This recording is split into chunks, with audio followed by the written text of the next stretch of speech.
So here we are. We're at session 3.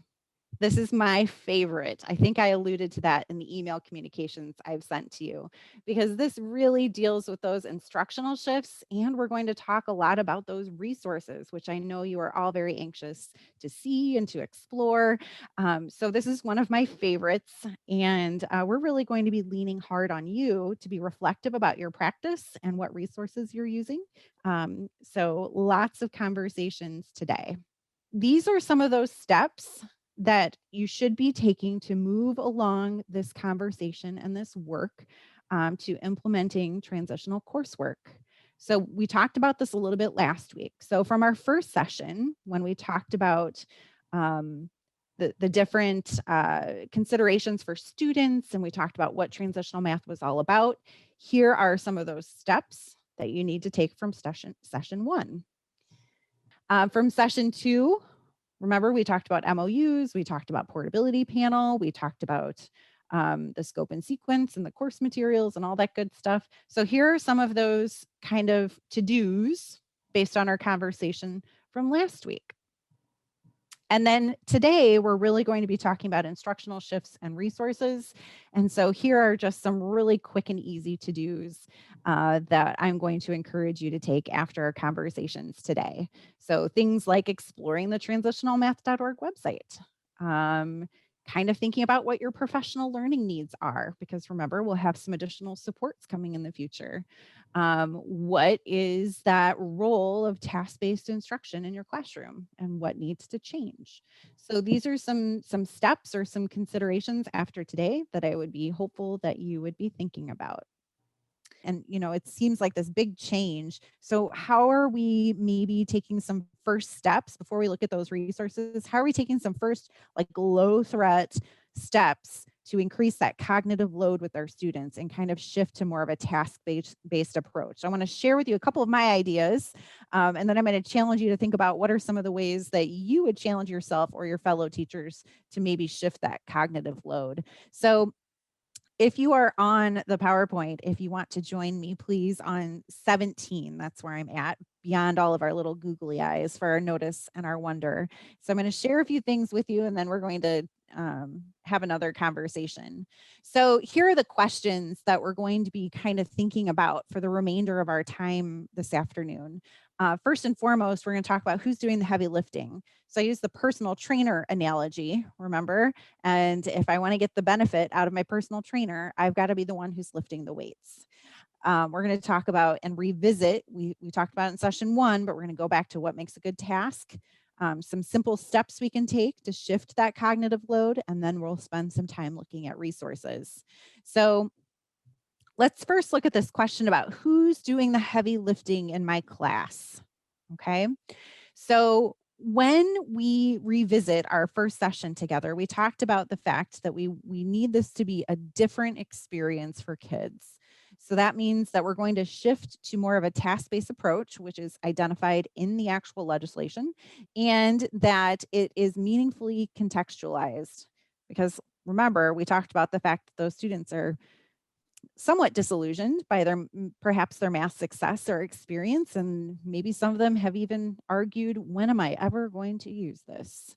So we want to make sure that it's very relevant, very real, and it is tied to what they want to do with their life. And that's why we have those 3 options available for students with the transitional math pathways. Okay, so I want you to take a minute and read this.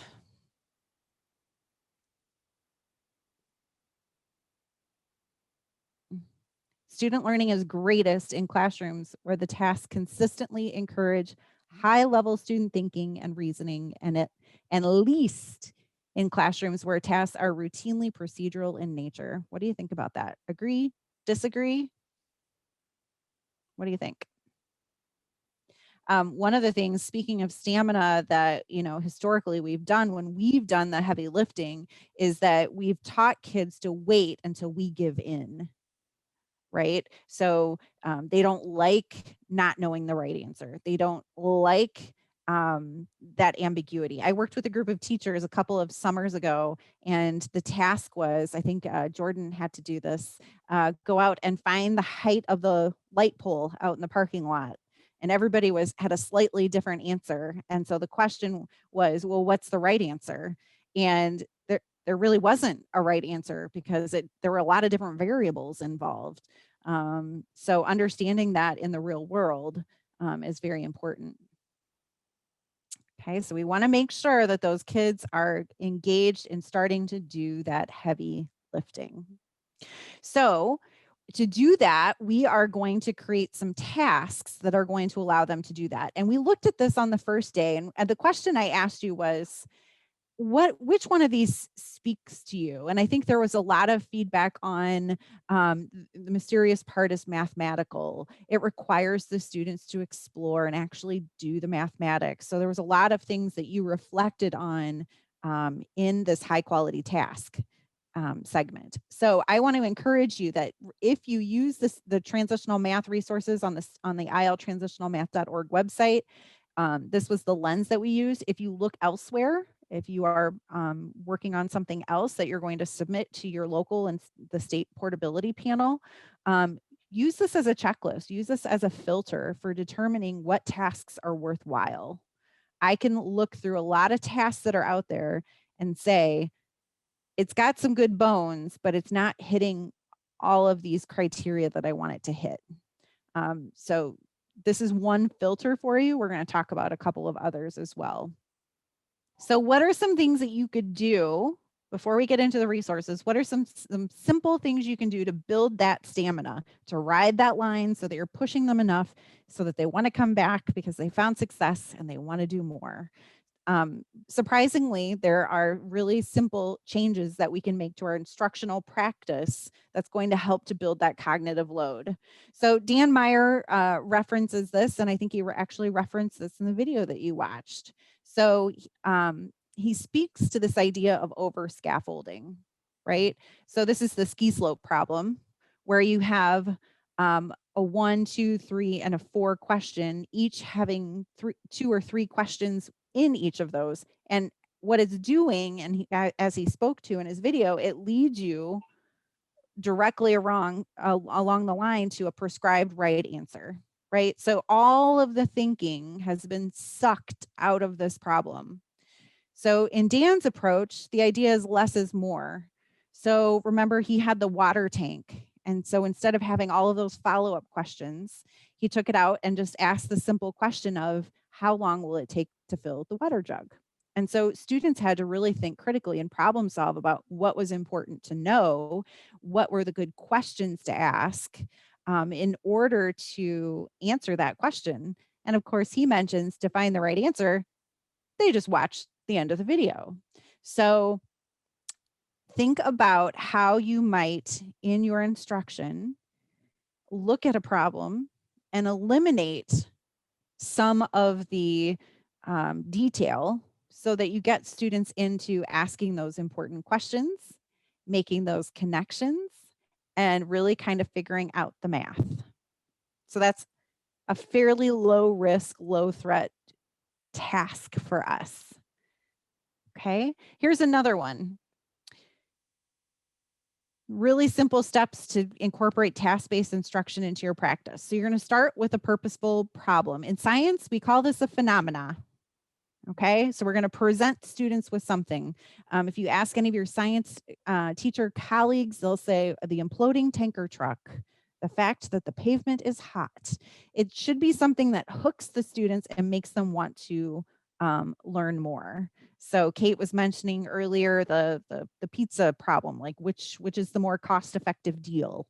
Something that really engages them. Which cell phone plan is going to be cheaper and have more services? And then you are going to act as the facilitator and have them work through that problem. They're going to get into the messiness that is the mathematics and the situation. And then we want to make sure that we're having that time to share. So I think what you're noticing here is that this is an investment of time. So you're not covering the breadth that you typically would, but you're going deeper into a problem or a situation because you have to budget that time for students to share, to look at everybody's solutions, to analyze and discuss those solutions. Number 5 on here is my favorite because it makes me think of Slimer. Summarize the mathematical residue. So, what is it that we've learned from that task? If you're a science teacher, we would call that a consensus model. And then encourage student reflection. That's that metacognitive piece. Oftentimes we shortcut that. I shortcut that when I'm working with adult learners, and I'm not proud of it. But that idea about thinking about our own thinking and how has our thinking changed. So there may be a few of these steps that you could take an initial leap forward with. Maybe it's you're going to launch the learning to move towards task-based instruction. You're going to launch the learning with a phenomena, a purposeful problem. Maybe you're going to just budget more time for students to do some metacognition. But think about these and perhaps what are some quick wins for you in moving towards task-based instruction? Okay. We just have a couple more, and then I'm going to I'm going to challenge you to think about what some of your first steps are. This is from Robert Kaplinski. Robert Kaplinski, he actually emailed me this summer and asked me about PD hours, and I just kind of fangirled out because if you know Robert Kaplinski, he's right up there with Dan Meyer, and he does a lot of work and discussion about just-in-time versus just-in-case instruction. And if we're trying to find time in our curriculum, um, what we need to do is we need to stop doing all of that. I'm going to teach you all of this just in case you don't know it. Instead of moving toward a just-in-time model, which means that I'm going to give you a low floor, high ceiling task, or I'm going to give you some kind of pre-assessment on prerequisite skills, and then I'm going to differentiate what you need within the context and the flow of the learning. This puts a lot of load on the teacher. The teacher really needs to know where the learning is going. They need to know the standards. They need to know some of those misconceptions that student might have and how they would remediate that. But he makes a very arguable case for this idea of just in time versus just in case. Our teachers are going through this right now with our learning gap with COVID. I had teachers, elementary teachers, who said, "Oh my goodness, I feel so bad that they missed March and April of 4th grade. So I'm going to go back and reteach them the whole 4th grade curriculum again before we move on to 5th grade." Well, then we never closed that achievement gap. So we've been having, in our area, we've been having lots of conversations about this, and it's tough. It's tough. But think about that. Are there opportunities for you to do some more just in time versus just in case instruction? Okay. And then here's some other really simple things you can do. You can look, I'm going to show you some websites and you can look for some of those low floor, high ceiling tasks. You can do quick, strategies like notice and wonder that invite everybody to participate. You can use talk moves. Talk moves are kind of structured sentences for teachers and for students to use to help with that mathematical discourse. These are some of my personal favorites that I use quite a bit whenever I talk about task-based instruction or I do any training on it.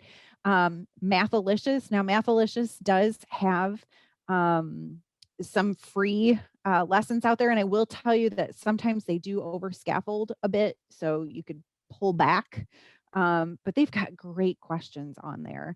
There is a subscription service to that as well. Robert Kaplinski actually has 2 tasks that I really enjoy, and you will find others that you will like as well. But he has one on flushing toilets. So talk about hooking students. So which toilet is going to be more economically, or not economically, but environmentally friendly?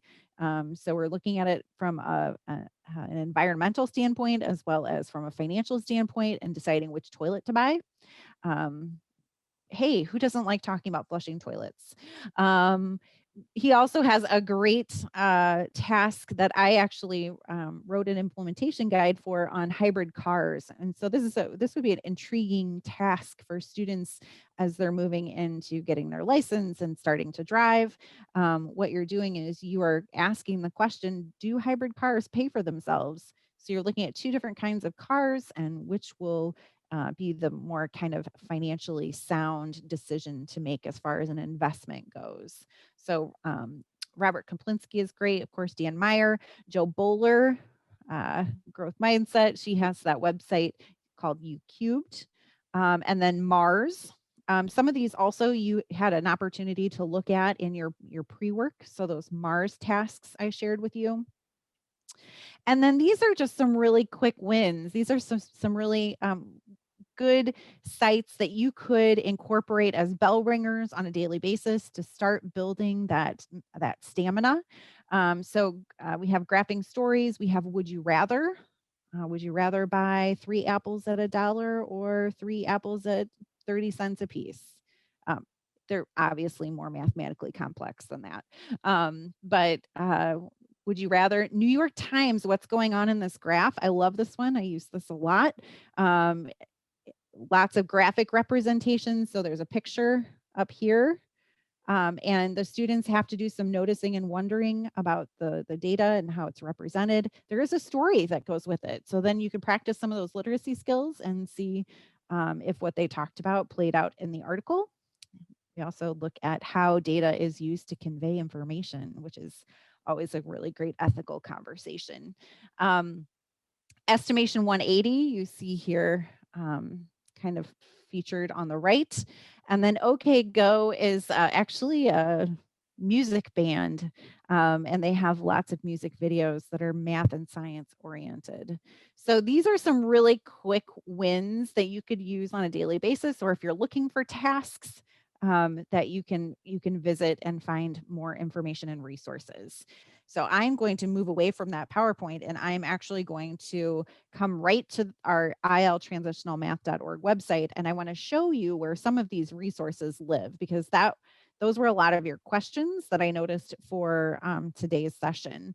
So if I am looking here on our transitionalmath.org website, if you are a guidance counselor on the call today, under advising, there are resources there for you to use, including really nice versions that I have hyperlinked on our workspace document for that flow chart for students and identifying them, as well as what courses lead to what post-secondary equivalents. Okay, so these are things that we've already talked about in our last 2 sessions. So today, what we're looking at is really under curriculum. And I've already mentioned to you that Miss Kate was one of our teachers from across the state of Illinois who was involved with our curriculum development work. There were a couple of different work groups that we had. One was to actually create the competencies and the KPIs, which we talked about in session 1. And then we reconvened a group to develop these resources over the course of a year. And then we actually did some piloting of these resources with feedback. So I want to make sure that you know what some of these resources are and how you access them. I do want to offer one disclaimer, and that is for the STEM pathway. Those resources, and I'm really excited about this, the Illinois Math and Science Academy actually wrote the resources for that, and they have included remote components. So that is super exciting, and I know Samantha was working on getting all of this uploaded and posted to the web before making it live, so we will keep you posted on that. So if we come over here, documents by pathway, these are all of the resources that are not protected by a password. So here's some resources for STEM, quantitative literacy and statistics, and technical math. We started with these documents. So if you click on the competency rubric, all of these will download as a Word document. So you're going to click open, and we'll have to kind of go back and forth for a little bit because this is my Word version here. So the competency rubrics were developed. And so what the intent was with the competency rubrics, it was for you to be able to think about what that learning trajectory might look like. And if you are using standards-based grading and reporting, or if you're thinking about competency-based education and feedback, that this would be a good starting point for you. So all of these have been developed for each competency and KPI, and they are available in a non-password protected version. Okay. So I'm going to stop sharing my screen so I can close out of my Word, and we'll come back to this document. Units of study, that is a document that will also download as a Word document, and it will tell you what all of the units are, the KPIs that are in each unit of instruction, and recommendations for how long each unit will take. And finally, we have the competencies across units document, where you can take a look at where each KPI is focused on. So this competencies across units document will help you if you use the state level resources to fill out that spreadsheet that I showed you last week. Okay. So those are all of the non-password protected documents. If I want to get more information, I'm going to come back up to curriculum, and I'm going to go down to resources. And under resources, you're going to notice that there are resources from Illinois partnerships, links to free and paid material. So those might be like some of the Mathalicious or some of those other sites that we just took a look at. Illinois developed resources is the drop down that you are going to use to access the material that the statewide team and IMSA developed. So I'm just going to come down to quantitative literacy and statistics. You'll notice that this one is password protected. On your PowerPoint, I've given you the password. It is capital P, capital W, capital R, Pathways 3. So I have mine saved so I don't mess it up. So here are all the protected resources. And so there's a series of hyperlinks that you're going to see here that are going to be important to access. So anytime you see a big unit heading, that is what we call the unit map. So this is an outline of the entire unit of instruction. In the gray boxes, what you're going to notice on the left-hand side, these are each of the tasks. So this is entirely task-based. These are all the individual tasks. When you open that up, you will access a task implementation guide. We'll look at that in just a minute. On the right-hand side in those boxes, you're going to see additional resources. So oftentimes these are Blackline Masters, these are student resources that you may need to use. Each pathway is set up in a similar fashion. There are a series of tasks, and then there is a summative task to close out that particular unit of instruction. At the end of each pathway, there is a capstone. So the capstone is a really messy, it usually takes about 9 weeks, and it has multiple pieces. So I believe in technical math, it was disaster mitigation. QL was starting a business, and I don't know, I can't speak to what IMSA came up for their capstone for STEM. So these are all available to you on this site. And the reason why we password protected it is because when possible, we provided solution sets or possible solutions or look fors. And so we didn't want students to have access to that. So if I click here again, I am going to get my Word version here. Each unit is set up the exact same way. You have all of the upfront information, how many weeks or minutes this unit will take to move through. So this is a 6-week unit on personal finance from the QL course, all of the competencies, and then you have your competency rubrics. So we just pulled out the section of the rubric that applied to this unit of instruction. So we'll go ahead and we'll scroll down and I'll show you what else is on here. Here are those process skills.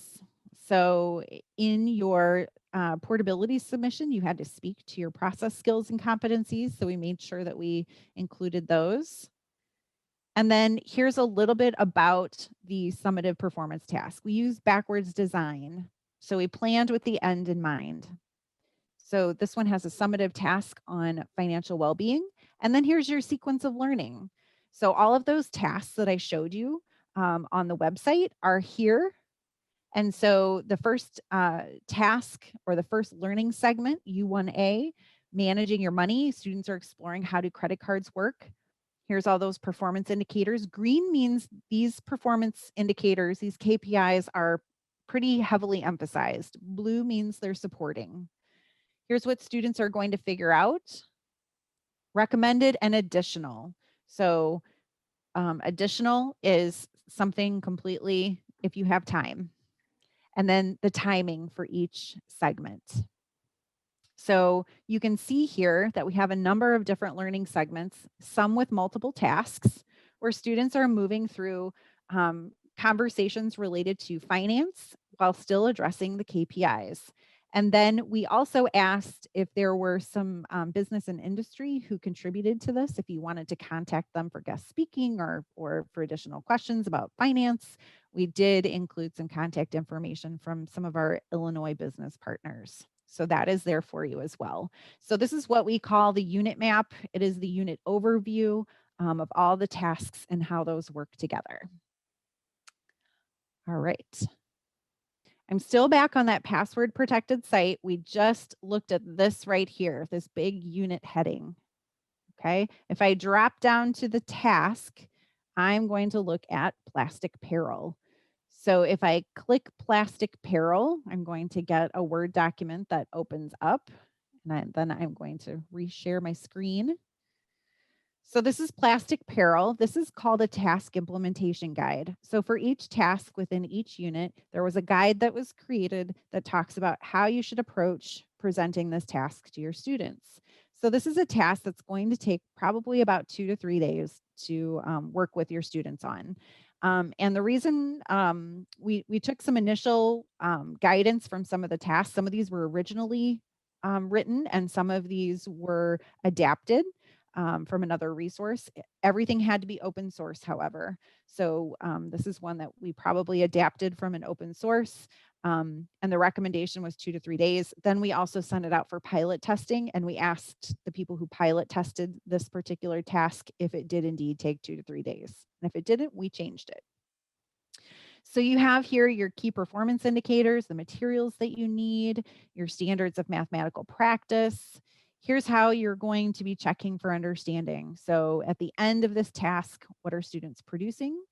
And what are some checkpoints along the way?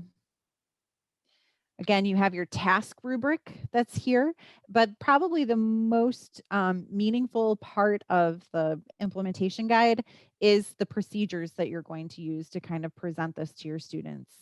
So most have a task launch. So in this case, students are going to start by taking a financial survey to start conversations about credit. And then you're going to get into your meat of your task. And it'll even share with you some potential misconceptions and how this work should be completed.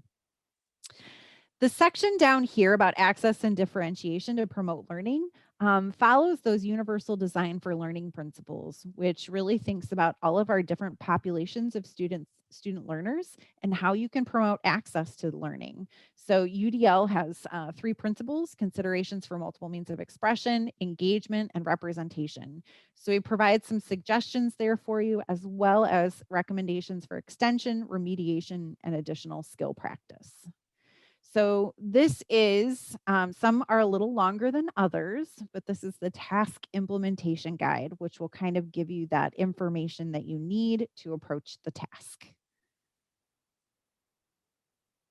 All right. So those were the password protected resources. Again, STEM, we've had conversations about adding some remote learning recommendations in there for those STEM resources, as well as potentially some videos that go with that. And those are in the process of being loaded to the website.